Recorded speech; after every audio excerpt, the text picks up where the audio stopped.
Hi అండి, welcome to my channel spicy foods. నేనండి మీ దేవిని. ఈరోజు స్పైసీ ఫుడ్లో ఇంకొక వంటకంతో మీ ముందుకు వచ్చానండి. ఆంధ్ర స్టైల్ పప్పుచారు అనమాట. పప్పుచారు మాత్రం చాలా అంటే చాలా బాగుంటాయండి. ఒక్కసారి నేను చేసిన విధంగా మీరు కూడా చేసుకోనండి. ఇంటిల్లిపాది చక్కగా తినచ్చు అనమాట. ముందుగా నేను కందిపప్పు తీసుకున్నానండి. ఒక టీ గ్లాసున్నర కందిపప్పు తీసుకొని శుభ్రంగా 2-3 సార్లు కడిగి దానిలో కొంచెం వాటర్ పోసుకొని స్టవ్ మీద పెట్టుకున్నాను అనమాట. ఈ లోపల పప్పుచారులోకి చింతపండు అనేది నానబెట్టుకుందామండి. కొద్దిగా అంటే కొంచెం చింతపండు వేసుకొని కొద్దిగా వాటర్ వేసుకొని పక్కన పెట్టుకున్నాను. పప్పు ఉడుకుతున్నప్పుడు కొద్దిగా నూనె కొంచెం పసుపు వేసుకొని ఉడికించుకోవాలి. పప్పు అయితే బాగా ఉడికిపోయిందండి.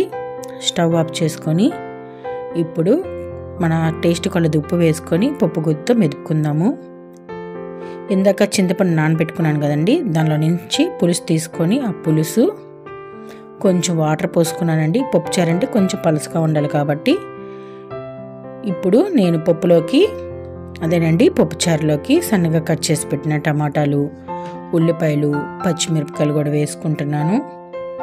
కొద్ది కారం కూడా వేసుకుంటున్నానండి. సన్నగా కట్ చేసి పెట్టుకున్న కొత్తిమీర, అలాగే కరివేపాకు స్టవ్ మీద పెట్టి బాగా మరక్కాయాలండి. ఇలా కాగుతున్నప్పుడు తాలింపు కూడా వేసుకున్నానండి. ఏం లేదండి, ఒక ప్యాన్లో కొద్దిగా ఆయిల్ వేసుకొని సన్నగా కట్ చేసి పెట్టుకున్న ఉల్లిపాయలు, కరివేపాకు, తాలింపు గింజలు, ఎండుమిరపకాయలు, ఇంగువ ముఖ్యమండి. పప్పుచారుకి ఇంగువ వేసుకుంటే చాలా బాగుంటుంది. ఇలా తాలింపు వేసుకున్న తర్వాత కూడా ఇంకాసేపు బాగా మరగనిచ్చి వేడి వేడి అన్నంలో తింటే చాలా అంటే చాలా బాగుంటుందండి. దీనికి ఉప్పు చేప అయితే ఇంకా సూపర్గా ఉంటుంది. అలాగే చికెన్ ఫ్రై, అప్పడాలు, ఊరమిరపకాయలు కూడా బాగుంటాయండి.